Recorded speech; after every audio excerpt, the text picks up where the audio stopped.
ಸಾವಿರಾರು ವರ್ಷಗಳ ಪುರಾತನವಾದ ಜಲಕಂಠೇಶ್ವರ ದೇವಸ್ಥಾನದಲ್ಲಿ ಶಿವರಾತ್ರಿಯ ಮಾರನೇ ದಿನವಾದ ಗುರುವಾರವೂ ಸಹ ಪೂಜಾ ಕೈಂಕರ್ಯಗಳು ಪಾವಗಡದ ಗುಂಡಾರ್ಲಹಳ್ಳಿ ಹರಿನಾಥ್ ಮತ್ತು ಅವರ ಕುಟುಂಬದವರ ಸಹಯೋಗದೊಂದಿಗೆ ಅತ್ಯಂತ ವೈಭವದಿಂದ ನಡೆಯಿತು.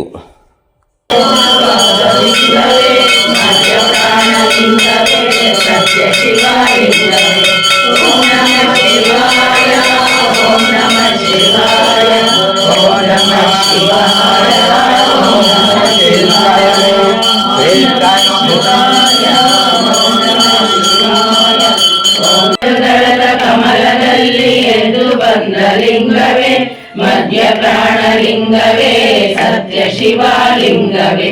ಓಂ ನಮಃ ಶಿವಾಯ ಓಂ ನಮಃ ಶಿವಾಯ ಓಂ ನಮಃ ಶಿವಾಯ ಓಂ ನಮಃ ಶಿವಾಯ.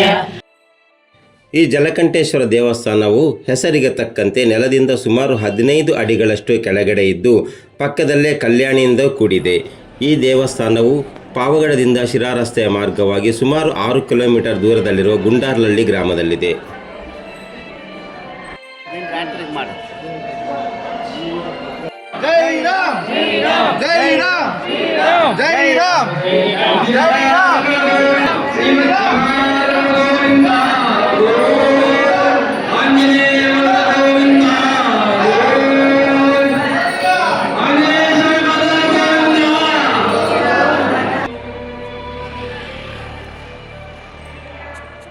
ನನ್ನ ಹೆಸರು ಆರ್ ಭೀಮರಾಜು. ಈ ದೇವಸ್ಥಾನದ ಕಮಿಟಿಯ ನಿರ್ದೇಶಕರಾಗಿದ್ದೇನೆ. ಈ ದೇವಸ್ಥಾನದ ಅಧ್ಯಕ್ಷರು ಸುದೇಶ್ ಬಾಬುರವರು ಪಾವಗಡ ಮತ್ತು ಕಾರ್ಯದರ್ಶಿಗಳು ಮಾರುತಿಯವರು. ಇವರ ನೇತೃತ್ವದಲ್ಲಿ ನಮ್ಮ ಒಂದು ಪೂಜಾ ಕಾರ್ಯಕ್ರಮಗಳು ಸತತವಾಗಿ 25 ವರ್ಷಗಳಿಂದ ಸಂಪೂರ್ಣವಾಗಿ ಯಶಸ್ವಿಯಾಗಿ ನಡೆಸ್ಕೊಂಡು ಬರ್ತಾ ಇದೆ.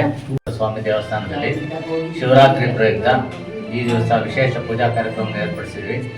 ಚಿದಂಬರೇಶ್ವರಿ ದೇವಸ್ಥಾನವು ಸುಮಾರು 5000 ವರ್ಷಗಳ ಹಳೆಯ ದೇವಸ್ಥಾನ. ಇದು ಜಲಕಂಠೇಶ್ವರ ಅಂತ ಇದಕ್ಕೆ ಮತ್ತೊಂದು ಹೆಸರು ಇದೆ. ಇಲ್ಲಿಗೆ 4 ವರ್ಷಗಳ ಕೆಳಗೆ 2007ರಲ್ಲಿ ಯಾವಾಗ ವಿಪರೀತ ಮಳೆ ಆಯಿತೋ ಆಗ ಈ ದೇವಸ್ಥಾನ ಸಂಪೂರ್ಣವಾಗಿ ನೀರಿನಲ್ಲಿ ಮುಳುಗಿ ಈ ಜಲಕಂಠೇಶ್ವರ ಎನ್ನುವ ಅನ್ವರ್ಥನಾಮವನ್ನು ಸ್ವಾಮಿ ನಮಗೆ ತೋರಿಸಿಕೊಟ್ರು. ಇಲ್ಲಿ ಬಹಳ ವಿಶೇಷವಾಗಿ ಶಕ್ತಿ ಇದೆ. ಈ ದೇವಸ್ಥಾನದಲ್ಲಿ ತಾವು ಯಾವುದೇ ಒಂದು ಕೆಲಸವನ್ನು ಅಂದ್ಕೊಂಡು 3 ರಾತ್ರಿ ನಿದ್ದೆ ಮಾಡಿದರೆ ಅಂದರೆ ಅದು 100% ಸಕ್ಸಸ್ ಆಗುತ್ತೆ.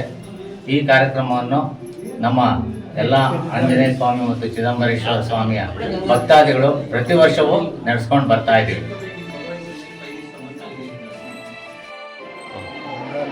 ಚಿದಂಬರೇಶ್ವರ ಆಂಜನೇಯ ಸ್ವಾಮಿ ದೇವಸ್ಥಾನದಲ್ಲಿ ಪ್ರತಿ ವರ್ಷದಂತೆ ಶಿವರಾತ್ರಿ ಹಬ್ಬವನ್ನು ನಾವು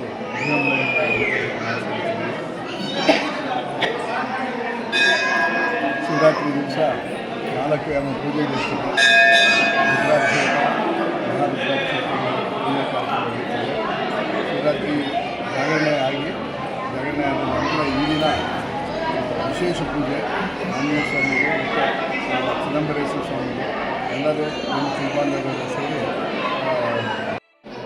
ಈ ಒಂದು ಕಾರ್ಯಕ್ರಮಕ್ಕೆ ಪಾವಗಡ ಮತ್ತು ಸುತ್ತಮುತ್ತಲ ಗ್ರಾಮಗಳಿಂದ ಸುಮಾರು 100 ಜನ ಸಂಖ್ಯೆಯಲ್ಲಿ ಭಕ್ತಾದಿಗಳು ಹಾಜರಾಗಿದ್ದು ಬಂದಿರುವಂತಹ ಎಲ್ಲ ಭಕ್ತಾದಿಗಳಿಗೂ ಊಟದ ವ್ಯವಸ್ಥೆಯನ್ನು ಸಹ ಮಾಡಿಕೊಡಲಾಗಿತ್ತು. ಇಲ್ಲಿಗೆ ಇಂದಿನ ವಾರ್ತಾ ಪ್ರಸಾರ ಮುಕ್ತಾಯವಾಯಿತು. ಮುಂದಿನ ವಾರ್ತೆಗಳಿಗಾಗಿ ವೀಕ್ಷಿಸಿ. ಪ್ರಿಯ ವೀಕ್ಷಕರೇ, ನೀವು ಯಾವುದೇ ರೀತಿಯಾದ ಅಲ್ಲಿನ ತೊಂದರೆಯಿಂದ ಬಳಲುತ್ತಿದ್ದರೆ ಚಿಂತಿಸಬೇಡಿ. ಪಾವಗಡ ಪಟ್ಟಣದ ಟೋಲ್ ಗೇಟ್ ಬಳಿ ಇರುವ ಬಳ್ಳಾರಿ ರಸ್ತೆಯ ಮಾರ್ಗದಲ್ಲಿ ನೂತನವಾಗಿ ಡಾಕ್ಟರ್ ಟೀತ್ ಡೆಂಟಲ್ ಕ್ಲಿನಿಕ್ ಅನ್ನು ಪ್ರಾರಂಭಿಸಲಾಗಿದೆ. ಒಮ್ಮೆ ಭೇಟಿ ಕೊಡಿ. ಸರ್ ನಮಸ್ಕಾರ. ನಿಮ್ಮ ಒಂದು ಡೆಂಟಲ್ ಕ್ಲಿನಿಕಲ್ಲಿ ಯಾವ ರೀತಿಯಾದಂಥ ಚಿಕಿತ್ಸೆಗಳನ್ನು ನೀವು ಕೊಡ್ತಾ ಇದ್ದೀರಂತ? ನಮಸ್ಕಾರ, ನಮ್ಮ ಹೆಸರು ಡಾಕ್ಟರ್ ಉಜ್ವಲ್ ಅಂತ. ಇದು ನಮ್ಮ ಡಾಕ್ಟರ್ ಟೀತ್ ಡೆಂಟಲ್ ಕ್ಲಿನಿಕ್ ಅಂತ ನೋಡ್ತಾ ಇದ್ದೀರಲ್ಲ. ಸೊ ಇಲ್ಲಿ ನಾವು ಎಲ್ಲ ಥರದ ಬೇಸಿಕ್ ಡೆಂಟಲ್ ಟ್ರೀಟ್ಮೆಂಟ್ಸ್ ಹಾಗೂ ಅಡ್ವಾನ್ಸ್ ಡೆಂಟಲ್ ಟ್ರೀಟ್ಮೆಂಟ್ಸನ್ನು ಪ್ರೊವೈಡ್ ಮಾಡ್ತಾ ಇದ್ದೀವಿ. ಎಲ್ಲ basic checkups, x ray dental checkup ಹಾಗೂ ಸಣ್ಣ ಪುಟ್ಟ ಫಿಲ್ಲಿಂಗ್ಸ್, ಹಲ್ಲು ತೆಗೆಯೋದಾಗಲಿ, ಡೆಂಟಲ್ ಇಂಪ್ಲಾಂಟ್ಸ್ ಆಗಲಿ ಪ್ರತಿಯೊಂದನ್ನು ನಾವಿಲ್ಲಿ ಪ್ರೊವೈಡ್ ಮಾಡ್ತಾ ಇದ್ದೀವಿ. ಅದರ ಜೊತೆಗೆ ಸಣ್ಣ ಮಕ್ಕಳ ಹಲ್ಲಿನ ಚಿಕಿತ್ಸೆ ಕೂಡ ಮಾಡಲಾಗುತ್ತೆ. ಸರ್ ಎಲ್ಲಿ ಬರುತ್ತೆ ಇದು ಅಡ್ರೆಸ್ ನಿಮ್ಮ ಕ್ಲಿನಿಕ್? ನಮ್ಮ ಡೆಂಟಲ್ ಕ್ಲಿನಿಕ್ ಬಂದುಬಿಟ್ಟು ತುಂಬ ಈಸಿಯಾಗಿ ಲೊಕೇಟ್ ಮಾಡ್ಬೋದು. ಟೋಲ್ ಗೇಟ್ ಸರ್ಕಲ್ ಗೊತ್ತಿದೆಯಲ್ಲ, ಅಲ್ಲಿ ರಾಘವೇಂದ್ರ ಬೇಕರಿ ಅಂತಿದೆ. ಅದರ ಮೇಲೆ ಫಸ್ಟ್ ಅದೇ ಬಿಲ್ಡಿಂಗಲ್ಲಿ ಫಸ್ಟ್ ಫ್ಲೋರಲ್ಲಿ ನಮ್ಮ ಕ್ಲಿನಿಕ್ ಇದೆ.